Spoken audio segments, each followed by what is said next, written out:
Richard gave a presentation. Yes. He opened up some very, very interesting issues. There was kind of the normal question and answer at the end, a little abbreviated. Yes. It would have been better if it was a half an hour more, because the discussion period is often the most interesting.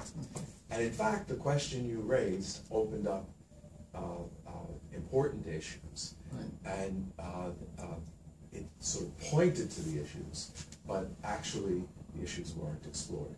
So the idea of this is to explore those issues.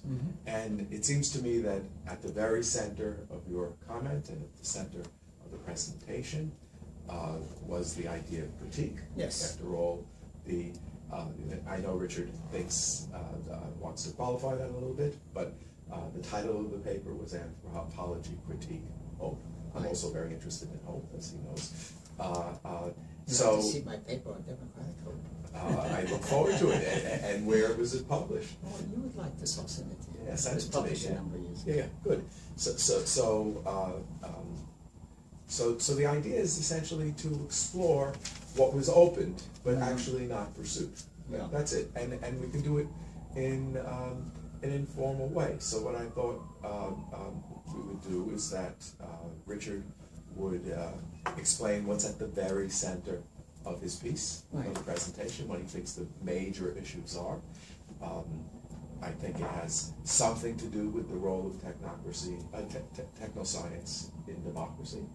And then you can respond to that, and we go. And we should talk for about 30 minutes or so. Terrific. Okay, thank you. Yes, I situated my key argument in a specific genealogy which was maybe not so important for this discussion, namely arguing about the question how far anthropology as a discipline with a certain history and the sociology of science and technology, or SNTS, have come together, and why I believe they should stay together and are about to merge together. That was, so to speak, the disciplinary argument. And from the content, and this is the reason why I started with witchcraft. Yeah, with witchcraft. Yeah, with this end. From the heart of the matter, I would say it is about technology and democracy, and this is nothing new, but I think it's new ways of dealing with it are emerging. So you have on one extreme, for instance, Horkheimer's position on technocracy, which is becoming, so to speak, a tool of absolutism.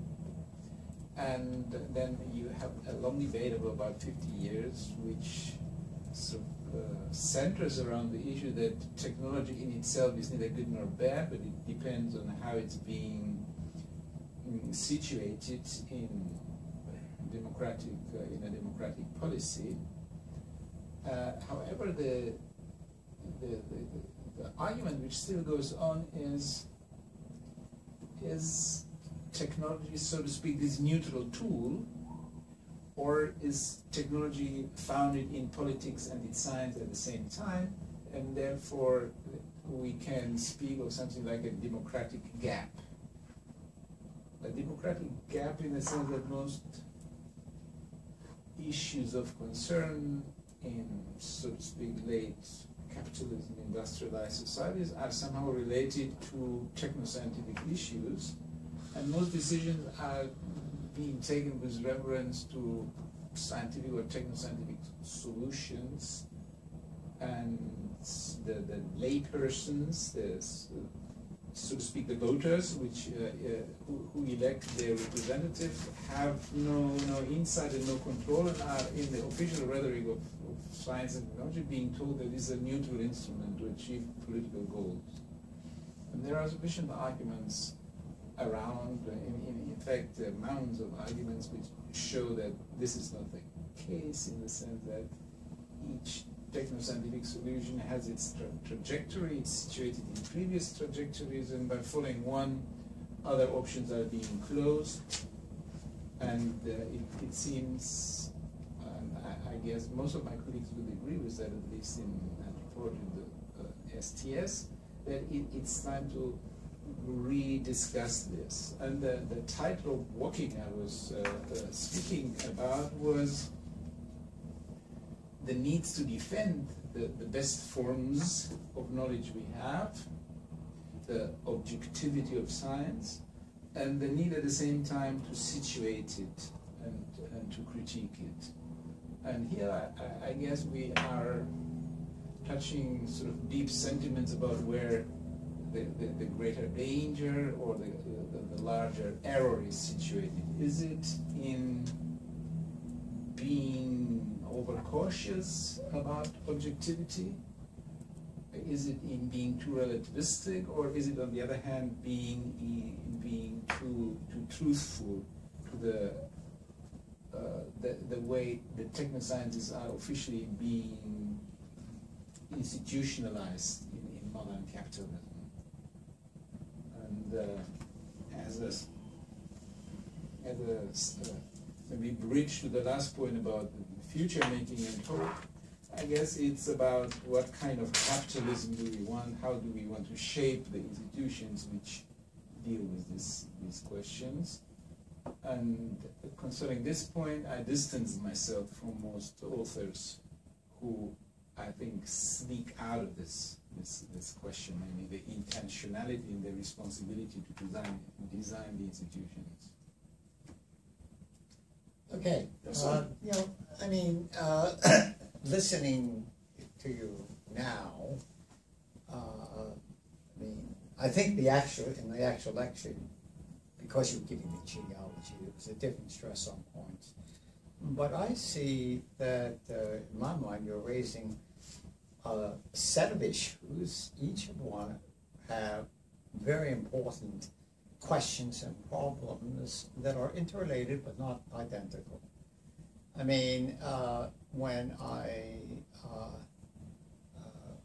first made an inquiry or comment on your paper, I was concerned with the frequent references to critique and sometimes the way in which people speak about post-critique. Because, I mean, I do think that it's helpful to have a kind of long-range historical perspective. After all, the word comes from Greek, and what its original meaning, it's discrimination, judgment, discerning. As you well know, it's really comes into its own, you know, in the 18th century, where everybody was talking about critique. And I think it's important sometimes to really follow the different kinds of shifts that have taken place in the very meaning of critique, say from Kant to Hegel to Marx as a critical theorist. But one thing, and I'll be very frank, that disturbs me, critique has now become one of those good words. Everybody's for critique. But it seems to me that very frequently it's a lack of clarification about what we really are talking about and what we really mean here. Particularly because it strikes me, what I want to say about the grammar of critique is that if you're critiquing something, you're trying to understand it. You're trying to get some kind of distance on it, but you're not simply trying to get some kind of distance, you're trying to evaluate it.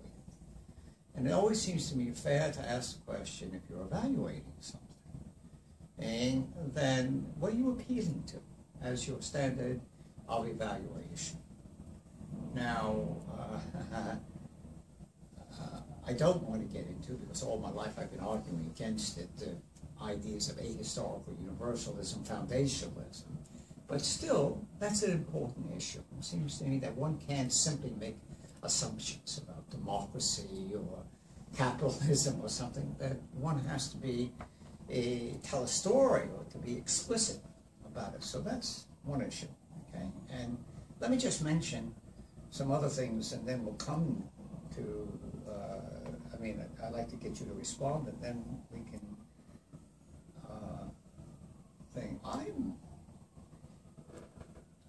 You know, Yeah. maybe Sure. it'd We be talk about easier this? if he, you know, Sure. if he Okay. actually addresses this issue. Okay, I want to talk about technology, and I want to talk about objectivity, and I want to talk about capitalism, but I we'll think, save I that. think that's exactly the way we should do it. So, Okay. so now we'll Okay. address this issue, and then we'll Yeah. turn to the other issues. I share your impression that critique is one of these words which is circulated, and always when something then gets the post in front of it, then you know it's Be wary. it's everywhere, and be wary. I fully share that, and I thought, I hope I was clear that I distanced myself from a number of these engagements Yeah. in the hope to make my own point. And it seems we agree that critiquing something unavoidably implies to take a position and also to evaluate. Yes. And at the same time, And to understand. having no foundation for that and still do it.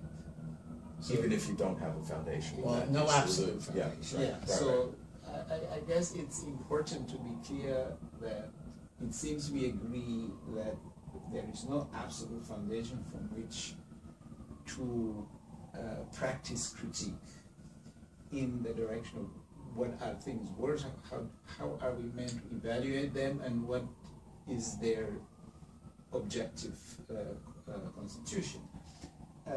If that is the case, then we are dealing with critique with no absolute foundation, and then how to do it.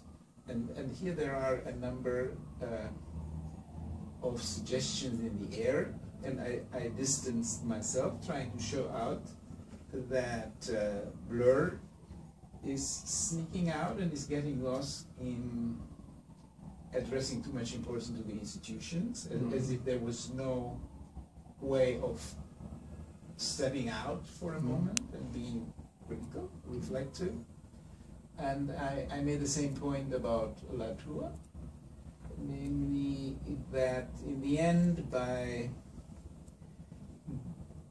attributing agency to things, and speaking of the parliament of things, the question of responsibility and design of the institutional apparatus which integrate these things is being left to the things.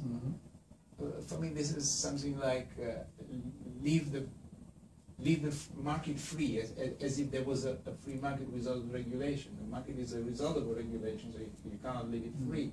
So what is the regulation of the institutions which integrate the things? So this is the point where I distance myself from Latour, whom I engaged, and then I engaged Boltanski, who again sneaks out by saying that critique in fact is an everyday praxis, because when you confirm something at the same time you implicitly have the option to disconfirm it, so it is nothing particular, and then he himself, he pretends to be, so to speak, holding back.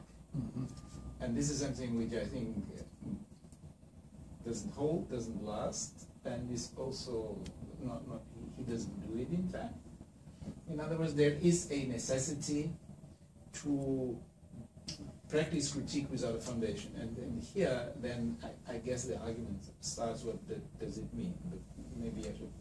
Well, I mean, look, I mean, just, well, we do have it recorded, what you just said, so I don't have to refer to it, but let's just assume that you're correct about this, about Bloor, and about Boltanski. You're standing someplace. I mean, when you tell me that, I mean, the rhetoric of what you're saying is, look, this is an inadequate way of going, and what's being suggested is that there is a better way. And in a way, that's what I wanted to focus on. What is the better way? I mean, I understand, you know, what your objections are to the various people. Go. Thank you. It is, of course, so much privilege to be challenged to have a ready-made response to this huge question that I feel flattered. the better way is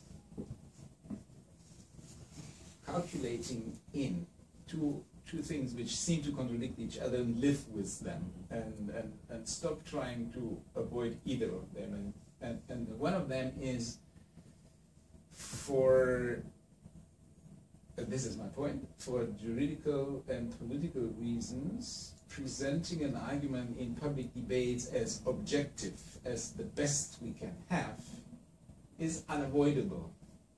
So those second-order observers, be they people from the sociology of science and technology, or be they ethnographers or philosophers, who then come and unpack and deconstruct or debunk these rhetoric of objectivity, must be aware of the fact that this is not an epistemological argument, because those who are engaging a language of objectivity are doing this for juridical and political reasons, and not because they are convinced that they have some privileged access to reality. They are not doing it because they are naive about having a sort of correspondent theory of truth, but they are responsible, they are being held accountable, and this is the only language that works.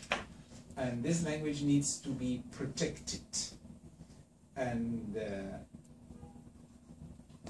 it needs to be situated in what modernity is about. Okay, I'm going to make two responses. One is, and I hope we get to this. I think he also has an other hand. That's Oh, you haven't had that.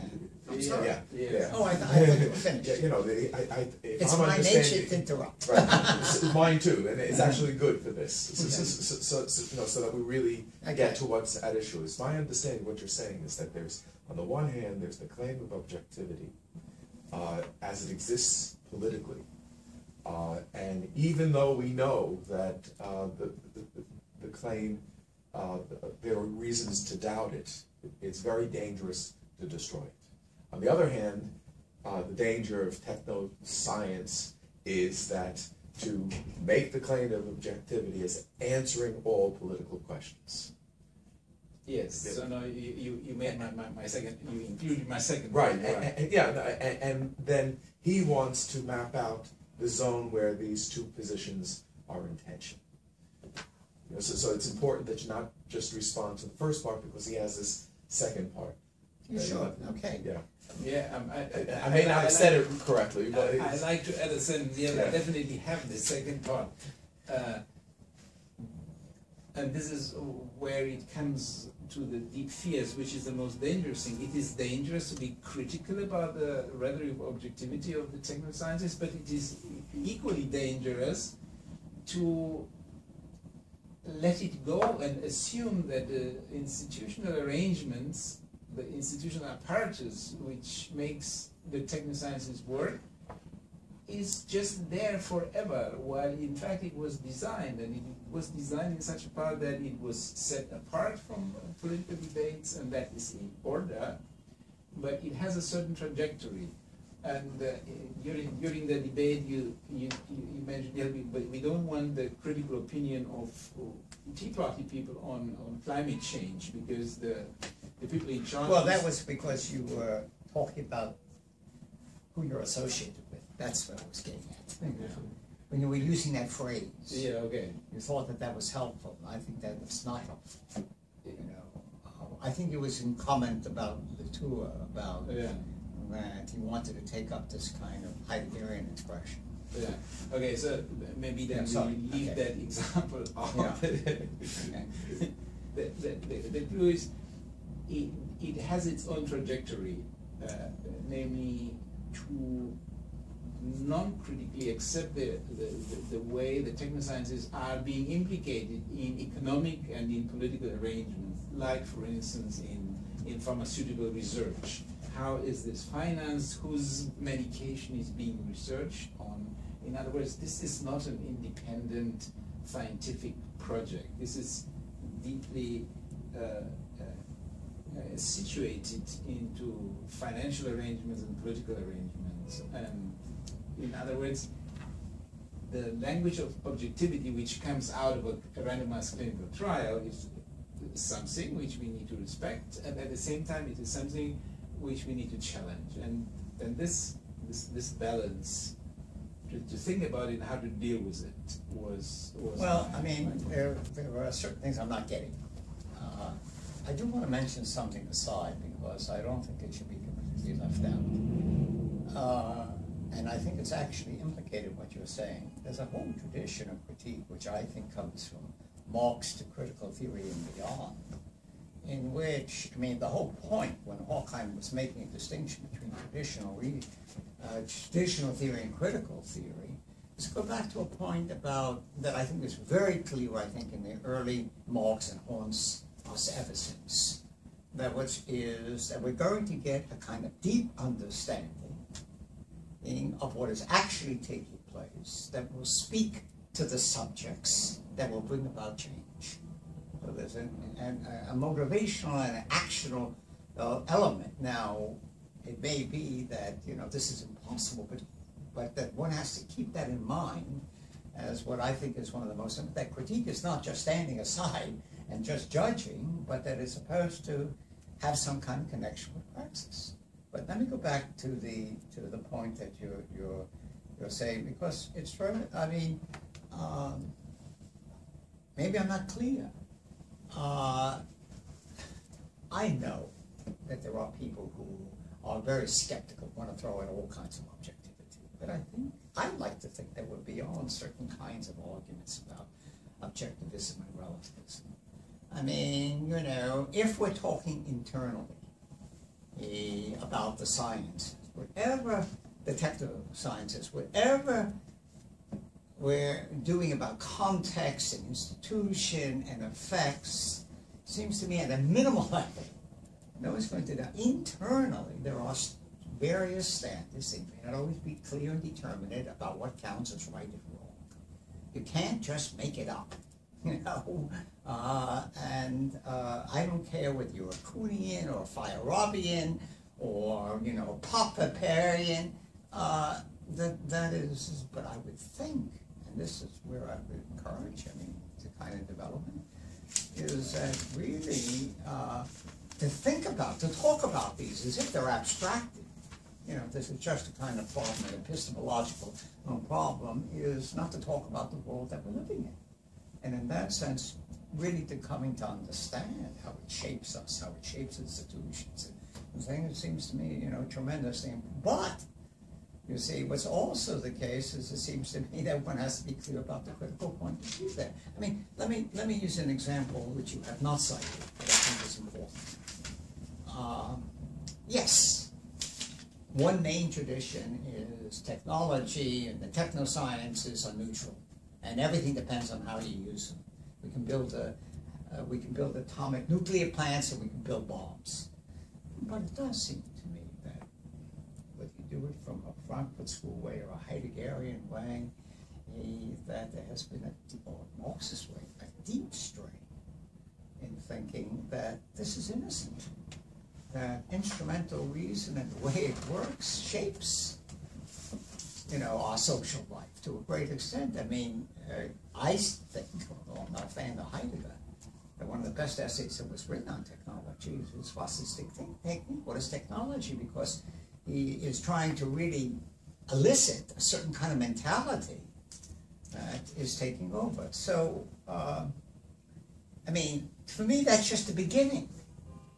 You know, now you have to think about, okay, once you make those kinds of points, where do you go? What do you do with it? Okay, I've said a lot. I don't know. It seems to me that that the two of you are saying the same thing in different ways. I mean, I think you're much closer than.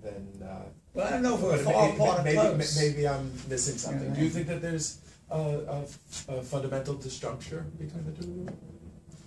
I have the same feeling as you have, that in fact there is, especially in what you said now in your last statement, we are standing in the same place, and you try to encourage me to go a step further. Yes. To see the difference. Now, it would be perfectly in order if we do have a difference, but we should work out which the real difference is, rather than disagreeing on things on which we don't disagree. So let me react to what you said. I agree with you, and I think I said it several times, also in my talk and also now, that the reason why I disagree with the authors is because they sneak out of the real business of critique, namely that even if it is has no absolute foundation, it still has to happen. It has to happen in a specific form. It cannot be presented in the form, hey guys, it could be this way, but it could be other ways, also the other way around, but let's have a revolution. It has to be presented in clear terms. Nevertheless, it might be wrong, but it is geared towards a practice. And here, I also, it's actually one of the points which motivated me to think about this, namely that you made a point by referring to Marx, that what the critic does identifies, the critic identifies patterns behind the backs of the actors, then makes, so to speak, this observation public, and then the actors might pick it up and change the world. That's what Marx's model was. And some of this is in all of the Frankfurt School. And my point maybe comes from me being situated in a debate which is not your debate, and this is, I think, why we are missing each other. I'm situated in this STS anthropology debate, where this very argument about which we now seem to have a conversation or a controversy is basically taboo. And Andrew Feenberg, I don't know whether I know. So Andrew Feenberg is one of those persons who makes this point, and he is the philosopher who is loved by SNTS people, but they always sort of leave out his challenge, and his challenge is that it's a shame and it's unnecessary and it's a loss for all this project of engaging technosciences from this so-called STS, and not link it to a theory of modernity and continue working on the structure of modernity and critiquing it and engaging this new knowledge, but keeping it small and ethnographic and in sort of miniatures is what irritates Andrew Feenberg, and maybe irritate is too strong a word, but where he feels, hey, come on, you could go a step further. And that is also my point. And from this point, so it means that you're very, very close. Not yet. No, not yet. Well, okay. we're getting close. We're close in terms. I mean, and I'm glad that you brought up Feenberg, because I know him and I know something of his work. You see, I'm trying to push you. I mean, that's the first point. I mean, I understand that kind of argument and polemic. The really hard issue for me, and I think that, it's not that I have the answers, is how to, not simply to make the points that this is too narrow, that it has to be connected, but how to do it. How to really develop, and here, my own intuitions are you'll never get an adequate critique or understanding of modernity if you don't get your hands around what's going on in finance capitalism today. And that's because that's crucial even in terms of understanding of things. I'm not convinced anybody has it, but what I am convinced is that piecemeal approaches that don't attempt to try and understand systematically how things are, what's happening in this world, become inadequate. And I know that this is a hard problem. I mean, here's where I'm a great fan of some of the essays that people like Marcuse wrote in 1937. Because he raised then the most serious issue for critique.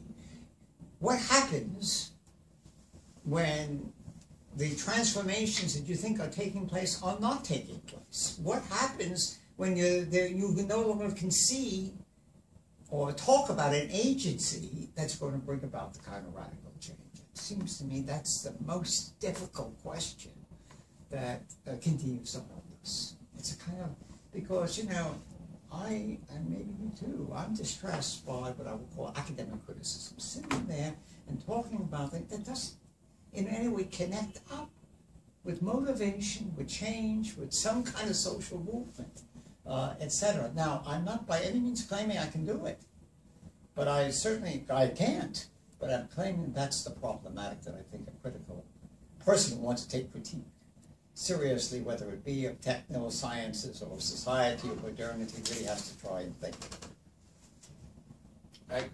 Can I just add a little? Yeah. You asked how public seminar is going. Uh-huh. And I want to point out that this form is about addressing exactly this issue. Just that's just a little footnote now. Okay. But you see what I'm getting at? Yes. I mean, you're fighting a preliminary battle. Skirmishes. There's a war there. I think I join you in this skirmish, don't I? I don't know how to fight it, but it's there. So I think that the skirmish the two of you had in the general seminar and that you've had thus far here is the skirmish, and now we can examine the battle. I do have an answer to myself after you give your answer. Okay.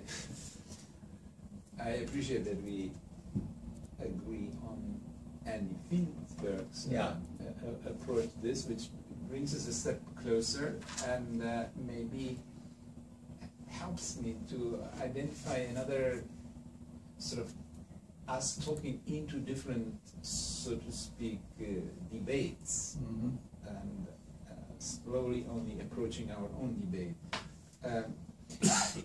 So this piecemeal approaches, which mostly runs under the etiquette of ethnography and case study, and is proud of not engaging theories of modernity, and is proud of not engaging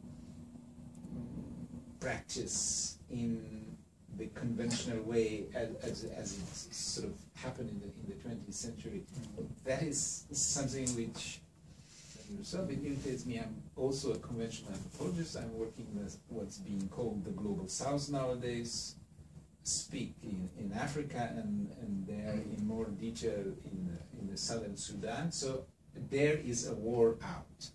And this war is related to what we are talking about here, namely what form of capitalism is governing the world. And yes, we are talking about the preliminaries, but since I'm also an anthropologist and basically I'm an empirical person, therefore, I do have empirical, but I just have chosen to give this paper, which is, so to speak, very much in your field of responsibility. So in other words, I could have won you on my side immediately had I given another paper which is exactly to the practice of what we are talking about here. Namely, I have edited a volume and it will be out soon in September with Cambridge University Press together with Sally Angle-Merritt from NYU on indicators. Now measuring, quantifying is a practice which has been around ever since, if you wish, and increasingly so since the 18th century. It is a form of producing numeric mechanical objectivity, but there is an interesting increase in that, and it sort of has its logic of itself, and the production of indicators is within quantification a specific form of quantification. And now this volume is about how this quantification is being done. In other words, there are these people who quantify, and then there are ethnographers who observe them. And this is exactly where the practical engagement lies. I mean, what does it mean if a numeric representation of some reality is being presented? And the higher in the hierarchy of organizations or in political apparatus, the more dense the information gets, and the more it's just three numbers. Awesome. It sounds to me very congenial to the kind of general work that Ian Hacking has done on statistics. Yeah. Right, that's very much inspired by his work and others. So there's a form where critique of a techno-scientific practice, namely counting and measuring, turns or is being done on a level which you wanted to happen. So you spoke earlier in the discussion here in the lecture itself. You were trying to point to these two alternative positions: objective science, unquestioned, Yeah. but in part for good reason, and objective science or techno-science, a human practice that has to be critically appraised. If I'm getting that right, that's the real polar positions. And in the lecture and much of the discussion here, we've been speaking about this abstractly, but it would be very, very interesting to hear how you see that actually present in this empirical research. Don't you think that? Yeah, that's no, I mean, absolutely in a crucial? certain way, I mean, this is one great tradition of critique. Do not misunderstand me, although I'm a philosopher, I'm also a pragmatist, and I would believe that very frequently the most effective criticisms are when you're specific and when you're concrete. And in a way, the idea of demystifying, of showing that something which makes a kind of claim is not really what it is, that statistics are not just neutral, that they can be used in all kinds, showing that detail, that is, I mean, now, when I said before, I want to give an answer to my own question. Right. You see, I think that we're living in a world, and maybe this does bring us closer together, where sometimes I hear my friends say, what we need in our age is a Marx of our time. I'm not sure we need a Marx of our time. Yeah. But I do think, if you're serious about the contemporary world, that there is a way in which you have to be much more pluralistic. You know, that there must be ways in which you focus on different, I always believe that in any kind of interesting social reform, or things that brings about, it's really by being quite specific and quite controlled. You never know that when it's going to grow or develop into something more. For me, the most paradigmatic experience of this was the whole rise in the United States, because I'm old enough to know it, of the civil rights movement and the anti-war movement.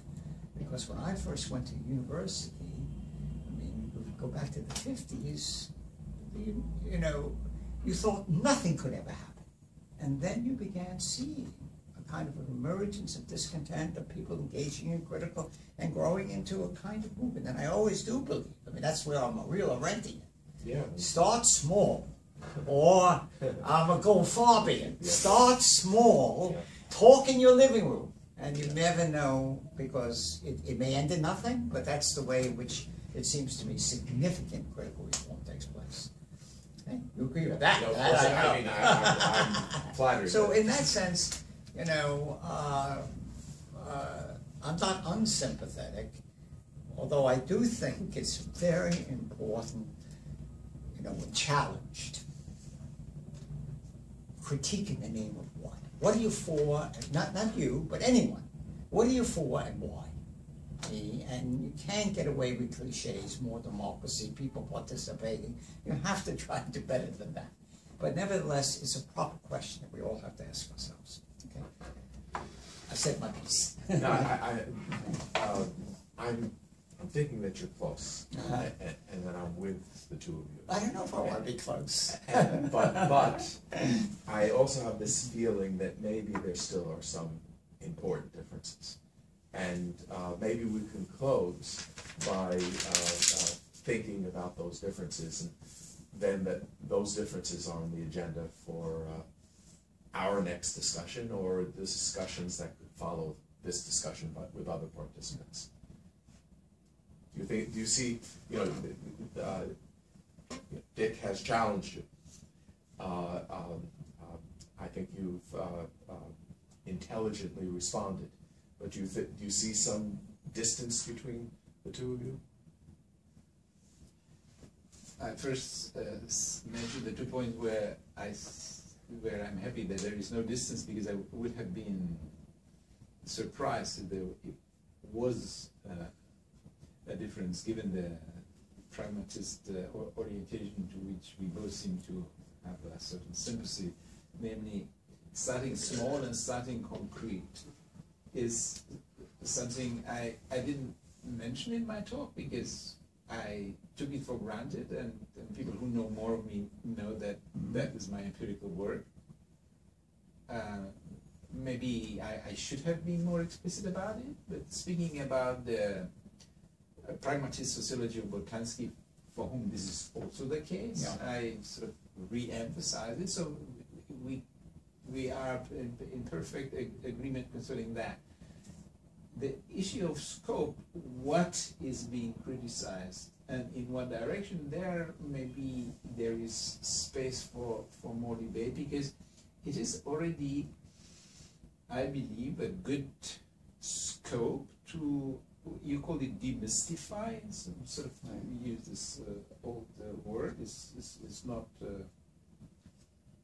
bad, to demystify the official reference which is being made in politics to science and technology, and this continues to go on, and it is gaining new forms, that political decisions are being justified by reference to technoscientific results, when these results by their own self-definition are fallible, and especially in fields where this is obviously precarious, like in GMO.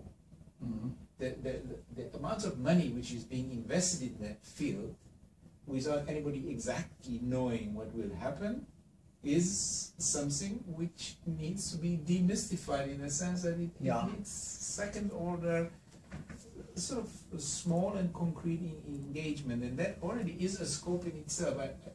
I don't think one then necessarily needs also a positive goal, other than the general statement, which it would be hard to be more specific about it, which is about lay expertise, namely producing a form or sort of struggling for a form literacy and numeracy among voters to get a better understanding what is this technoscience to which politicians regularly refer.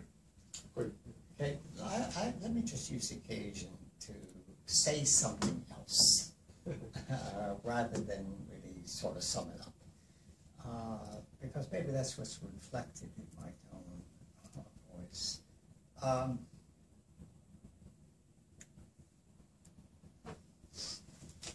I have become distressed, not just, it's not your field, not the thing, but